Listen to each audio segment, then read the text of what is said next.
ऐसे मित्रों, तो इस वीडियो में हम एक और जी एडवांस 2022 का ग्रेविटेशन का सवाल सॉल्व करेंगे। ये आपके सामने क्वेश्चन है, इसे ट्राई करो, बहुत बढ़िया क्वेश्चन है, ट्राई जरूर करना।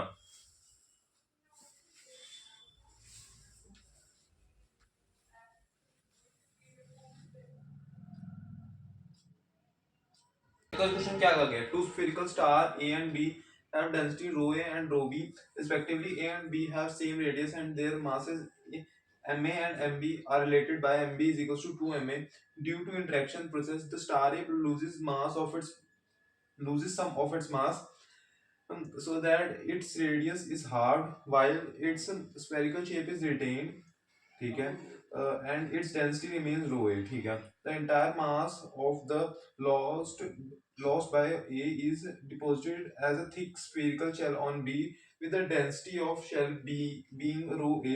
If VA and VB are escape velocity from A and B after interaction process, the ratio of VB and VA is देखो हमारे पास ये एम ए था, ये एम ए था, इसका रेडियस मान लो आर होगा, कुछ इसका आर होगा, और जो इसमें डेंसिटी है वो है रो ए।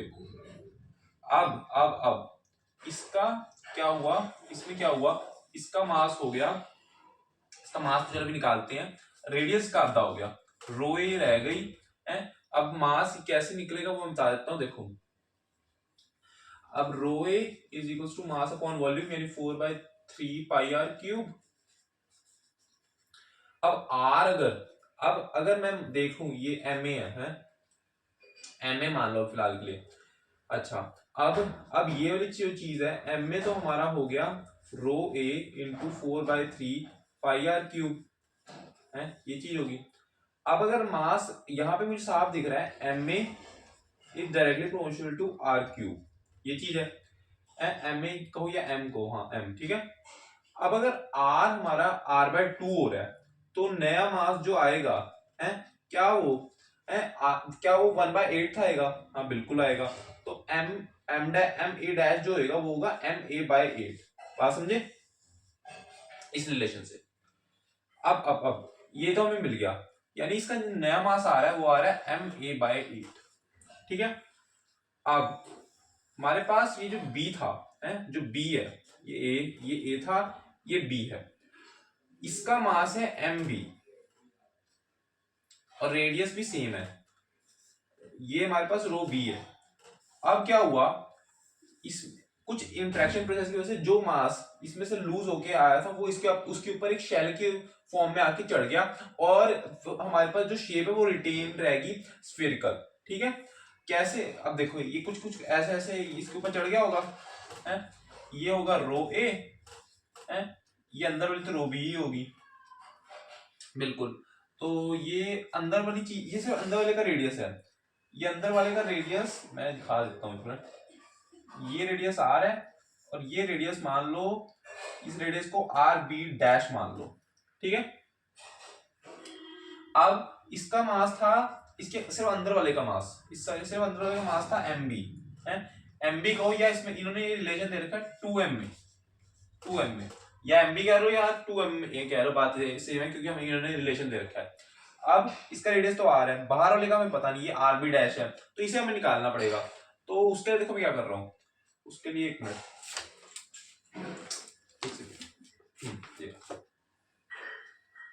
उसके लिए मैं क्या कर रहा हूं, इसका काम हो गया है, इसका काम हो गया। देखो क्या करेंगे, ये जो चीज है इसको निकालने के लिए सबसे पहले समझो, ma/8 उसका बचा हुआ मास है, तो उस जो मास लूज हुआ है वो इसके ऊपर आगे चढ़ गया होगा, तो इसका बचा हुआ मास कितना है? 7ma/8। जो ए का नया मास था वो था ma/8, तो बचा जो होगा वो होगा 7/8ma, है ना। तो वो ये जो चीज है, ये जो ऊपर वाली लेयर है, इसका मास होगा 7/8ma। इसका मतलब एम बी का न्यू मास, क्या होगा? एम बी का न्यू मास होगा 7/8ma प्लस 2ma। क्या बात क्लियर है? क्या इतनी बात क्लियर है? बिल्कुल क्लियर है। ये हो गया 16 + 7 23/8ma। अच्छा, अब अब जो हमारे पास ये तो आ गया। अब हमें क्या चाहिए, अब सिर्फ एक चीज मिसिंग है। अगर ये थिकनेस नहीं हमें पता, यानी आरबी डैश नहीं हमें पता, तो वो मिल जाए हमारा काम बन जाएगा। तो देखो उसके लिए मैं क्या करता हूँ, उसको मैं क्या कर रहा हूँ, इस चीज को लिखो। अब हमारे पास rho into volume is equals to mass होता है। क्या ये बात क्लियर है? बिल्कुल क्लियर है। तो मैं लिख सकता हूं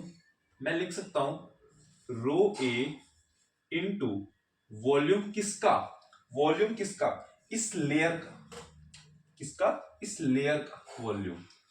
और इस लेयर का जो रो था वो क्या है, रो ए। तो वो रो ए मैंने यहां लिखा है, ठीक है।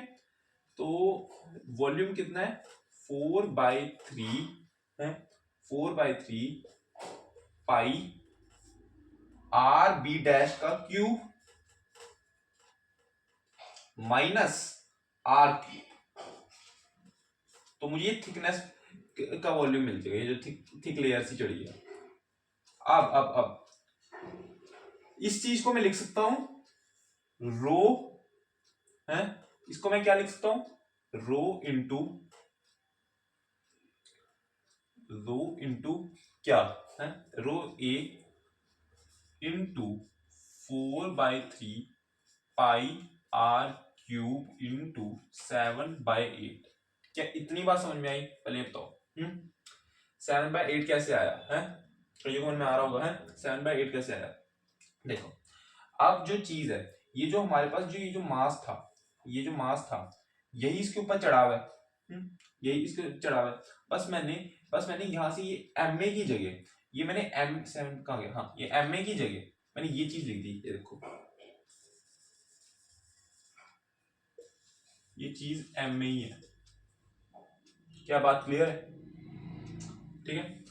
तो यहां से ये गया, ये गया, ये गया, तो बचा क्या, आर बी डैश का cube minus R cube is equals to 7/8 R cube. इधर गया, ये बन गया आर बी डैश का क्यूब इज इक्वल्स टू 15/8 का इंटू आर क्यूब। तो आर बी डैश बन गया 15 पावर 1/3 अपॉन 2 आर। ये बात क्लियर है? ये निकल गया। तो अब सारी चीजें अगर निकल गई हैं तो सारी चीजें निकल गई हैं। आप फटाफट वीबी बाई वी ए निकाल लेते हैं। वीबी बाई वी ए, देखो 2G तो कट जाएगा है, तो ये बन जाएगा M B by M A, R A by R B. तो ये हमारे पास रह जाएगा एम बी कितना है, ये 23/8 M A upon M A by 8। इसका आर ए कितना है, आर ए कितना था, आधा हुआ था, आर ए बाई 2।